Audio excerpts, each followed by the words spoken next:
Thomas the Tank Engine was feeling bright and cheerful. It was a splendid day. He whistled to some cows, but the cows didn't reply. Said Thomas. Next he saw Birdie. But all Birdie could say was, smiled Thomas. Thomas was still in good spirits when Birdie arrived at the next station. Replied Birdie. And Thomas puffed away towards the big station. James was snorting about in the yard. He grumbled. Groaned the freight cars. Gordon laughed. Agreed James. Thomas was sorry to see the engines looking miserable. He puffed. Grumbled Gordon.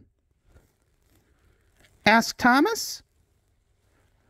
Replied Gordon. Stuttered James. Said Thomas kindly. Gordon and James sniggered quietly to each other. Some of James's cars were coupled up behind Thomas, and he steamed away to the quarry. The cars were still cross. But Thomas didn't hear them. He collected all the stone from the quarry and set off back to the junction.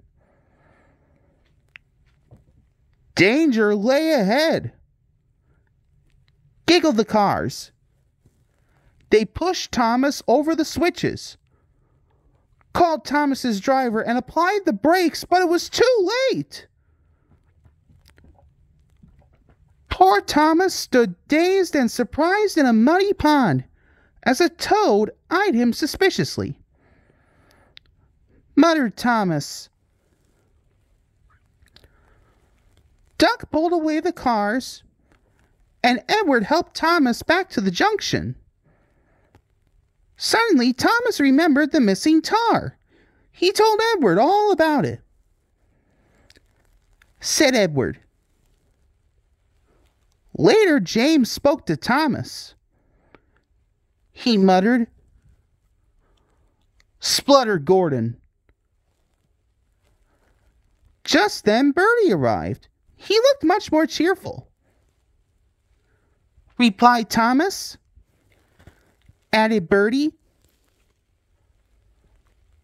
Gordon and James puffed silently away to the shed, but Thomas still had company. He sighed. The toad, who was looking forward to a ride home, noisily agreed.